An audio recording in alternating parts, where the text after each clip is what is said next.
Kadang aku lupa bahwa Bunda juga pernah menjadi seorang gadis sama seperti aku, yang banyak kesulitan sama seperti aku, dan I'm so sorry it happened to you, and I'm so sorry di saat Bunda struggle pada umur itu, mungkin Bunda belum menemukan support system yang cukup.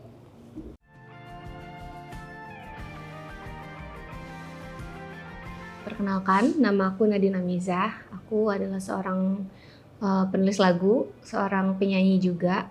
Aku lahir dan tumbuh di Bandung. Aku tapi nggak banyak menghabiskan waktu di Bandung karena kelas 1 SD, kelas 2 SD itu aku udah pindah ke daerah Jakarta. Tapi yang aku ingat dari masa kecilku tuh memang banyaknya yang terjadi di Bandung. Mungkin karena di masa-masa itu masih belum ada tanggung jawab sama sekali, belum sekolah juga. Yang aku ingat hanya main teman-temanku di Bandung. Yang aku ingat juga adalah aku tidak serumah sama kedua orang tuaku, jadi aku hanya serumah sama bundaku. Aku tidak tahu sejak umur berapa, tapi yang aku ingat adalah mereka memang tidak serumah dari yang aku ingat. Lalu aku pindah ke Jakarta, aku punya ayah baru, keluarga baru. Aku sering membuat video cover pada tahun 2017-2018an. Aku masih SMP pada saat itu. Terus aku didiscover oleh seorang produser dari Jakarta, namanya Dipa Barus. Aku diajak duet. Lalu setelah duet itu aku memulai karir aku sebagai penulis lagu sendiri. Aku debut salah satu karya pertama aku yang aku tulis di umur 16 tahun, judulnya Rumpang. Lalu setelah dari situ aku mulai banyak menulis lagi dan mengeluarkan karya aku sendiri. Aku bisa bilang bahwa seumur hidup aku adalah orang yang lumayan privilege. Gak banyak struggle signifikan yang aku rasakan. Aku selalu punya rumah, aku selalu bisa makan, aku selalu dikelilingi oleh orang-orang yang sayang sama aku. Dan sejauh ini selalu yang menjadi masalah aku adalah diriku sendiri. Dan titik terendah aku adalah beberapa tahun yang lalu itu aku didiagnosa dengan sebuah mental disorder. Dan walaupun itu adalah sesuatu yang kayak revealing, kayak akhirnya aku tahu apa yang salah, tapi memang rasanya seperti apa yang aku takutkan terhadap diriku sendiri valid. Jadi semua hal-hal buruk yang aku tahu tentang diri aku sendiri dan selama ini gak punya nama, akhirnya diberi nama, itu rasanya seperti kayak selama ini ngaca dan bilang ke diri sendiri bahwa lo tuh semua hal yang buruk, dan si kaca itu akhirnya bilang bahwa memang benar kamu adalah semua hal yang buruk. Tapi lucunya si mental disorder yang aku punya ini adalah sesuatu yang memang terkenal tidak bisa disembuhkan. Jadi memang rasanya kayak gila gak bisa sembuh banget gitu.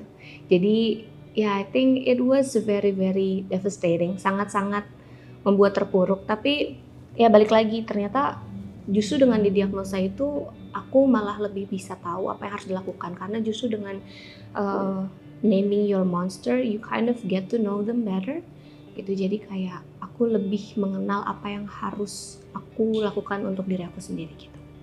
Tekanan yang paling signifikan aku rasakan itu adalah dari sosial media, dan mungkin merasa tertekan banget karena pada saat itu aku masih belasan tahun.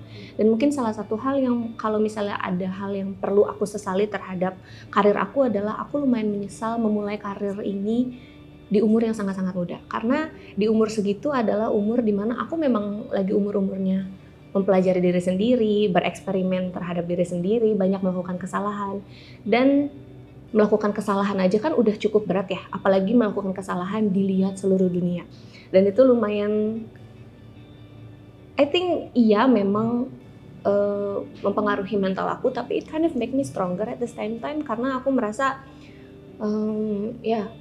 semua orang udah lihat keburukan aku, jadi sudah saatnya melakukan hal-hal yang baik. Dan kayak aku tahu bahwa saat ada hal yang buruk terjadi pun, orang yang sayang sama aku dan memang benar sayang sama aku, they will stay. Kalau misalnya memang tidak sayang, ya mereka tidak akan stay, dan itu gak apa-apa.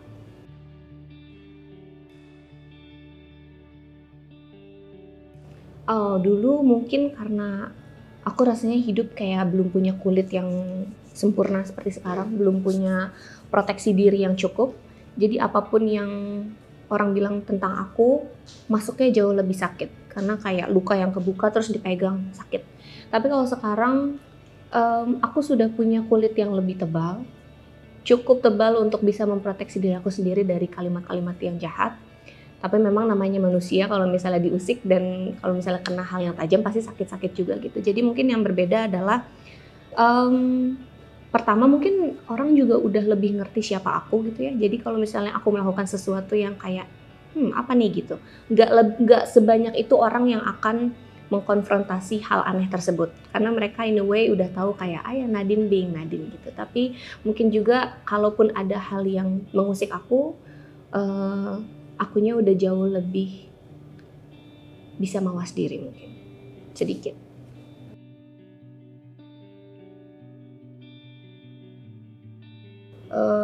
Mungkin ini korelasinya dengan Rayuan Perempuan Gila gitu ya, dengan lagu aku yang berjudul Rayuan Perempuan Gila.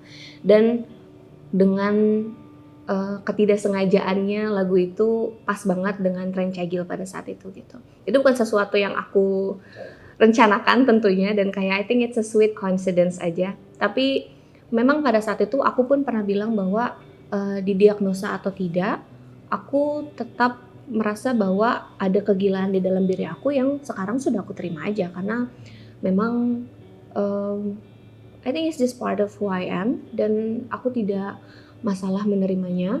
Dan seperti yang tadi aku bilang, justru dengan aku menerima itu jadi lebih memudahkan aku menavigasikan cara aku melewati si kegilaan-kegilaan itu.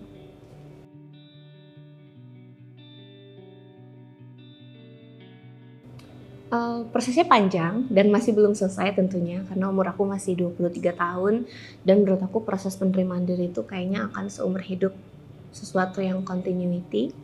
Dan sejauh ini mungkin hal yang membuat aku sudah lebih legowo untuk menerima apa yang aku punya dan apa yang tidak aku punya adalah fakta bahwa orang lain juga ada yang mereka punya dan ada yang mereka tidak punya mungkin.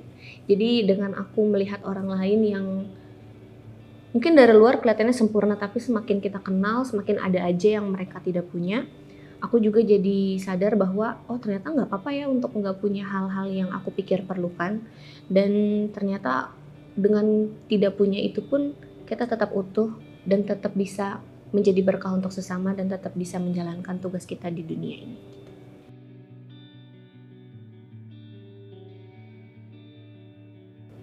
Jadi di lagu Tawa ini aku ingin menceritakan tentang aku yang sudah menerima tadi keburukan dan kebaikan aku. Di situ aku bercerita bahwa memang mungkin di mata orang aku terlihat seperti awan yang indah, sesuatu yang cantik, tapi kalau misalnya mereka kenal semakin dalam, mereka akan lihat kegelapan-kegelapan yang ada, keburukan-keburukannya, petirnya, angin puting beliungnya, hal-hal yang memporak-porandakannya gitu. Tapi itu adalah sesuatu yang sudah aku terima. Dan aku bilang bahwa di perjalanan ini baik dan buruknya sudah menjadi sesuatu yang aku tertawakan saja gitu. Dan aku kayak semacam mengajak orang-orang untuk ya udah kita ketawa bareng-bareng aja. Dan dengan kalian yang mungkin kenal dekat dengan kalian kecil atau nggak terlalu dekat dengan kalian kecil, ya itu sesuatu yang ditertawakan saja semuanya.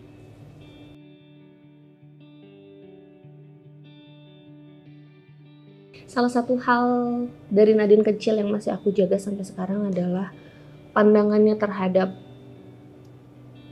hidup, I guess. Karena dari dulu aku selalu merasa bahwa semua hal itu indah dan akan indah kalau aku bilang indah. Jadi aku nggak mau melihat sesuatu dari kacamata yang beneran kacamata. I will always look at the world through a rose tinted glasses. Dan aku merasa it's kind of delusional, but it keep me sane. Jadi kayak aku tidak merasa itu adalah sesuatu yang merugikan aku. Ya walaupun mungkin semakin besar kan semakin kita tahu kayak ada hal buruk di dunia ini yang waktu aku kecil nggak tahu gitu. Tapi dengan menjaga apa yang perlu aku tahu dan aku merasa ini gue nggak perlu tahu, itu udah cukup untuk membuat aku selalu merasa dunia ini akan baik saat aku bilang ini baik. Gitu. Lucunya semakin kalau misalnya aku lagi berkenalan dengan seseorang gitu, semakin aku kenal sama mereka dan semakin tahu masa kecil mereka, semakin banyak hal yang mereka lakukan sekarang yang make sense. Jadi kayak, oh ya, sekarang aku ngerti kenapa kamu melakukan hal-hal itu. Dan menurut aku selain usaha untuk menjaga masa kecil atau versi kecil kita itu, juga mengajarkan si versi kecilnya ini untuk berdamai dengan apapun yang sudah terjadi dulu. Karena menurut aku ya itu, kayak semakin besar kita kecilnya semakin kelihatan, makanya kalau misalnya orang tua udah tua banget semakin kelihatan kayak kecil, mungkin karena pandangan mereka dari dulu nggak ada yang berubah sebenarnya dan hanya makin kelihatan aja warnanya. Dan aku pingin suatu hari kalau misalnya aku udah jadi nenek-nenek, aku nggak jadi anak kecil yang merepotkan, aku jadi anak kecil yang penuh bahagia.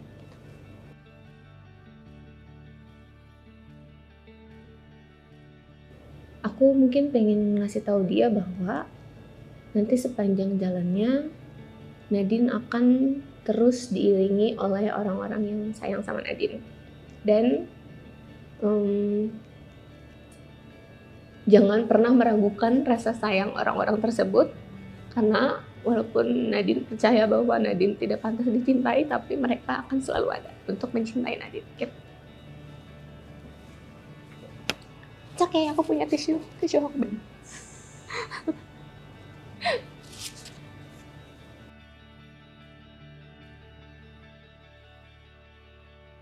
Banyak banget orang-orang yang memang bukan hanya sayang sama aku, tapi mendedikasikan so many parts of them for me. Dan aku sangat berhutang kepada mereka. Tapi mungkin yang paling aku hutangi adalah bundaku sih, gitu tentunya. Well, first of all, aku nggak akan ada di sini kalau misalnya nggak ada bunda, dan ada banyak hal yang pengen aku lakukan untuk bunda, terutama membuat dia bahagia in a way that waktu dia muda mungkin belum pernah bisa ia gapai, gitu. Dan aku merasa justru Allah memudahkan rezeki aku karena aku jadi punya cara untuk melakukan itu, I guess. Mungkin in a way ini bukan rezeki aku, tapi rezeki bundaku juga. Kadang aku lupa bahwa bunda juga pernah menjadi seorang gadis sama seperti aku, yang banyak kesulitan sama seperti aku. Dan I'm so sorry it happened to you. And I'm so sorry di saat bunda struggle pada umur itu, mungkin bunda belum menemukan support system yang cukup. Dan I wish you had a better childhood for you, and I wish you were happier sebelum bunda melahirkan aku. But one thing adalah I will try to make you happier.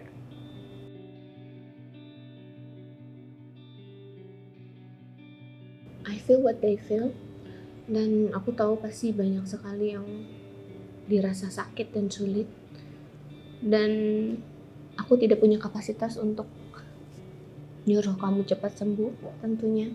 Tapi kalau suatu hari kamu sembuh, aku harap kamu sembuh sempurna dan untuk selamanya.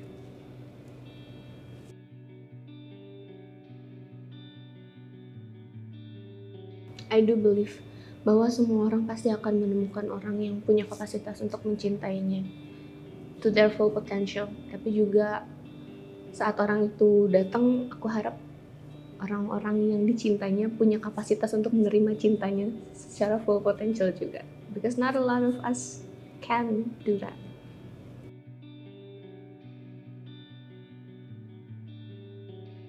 Menurut aku merasa paling menjadi manusia saat aku penuh dengan perasaan. Dan perasaan itu gak harus selalu perasaan yang baik. Aku menerima saat ada perasaan yang buruk, aku menerima saat aku sedih, aku menerima saat aku marah. Karena itu hal yang membuat aku menjadi manusia. Sebuah buku yang terbuka, mudah kau tahu apa ceritanya. Siapa tahu yang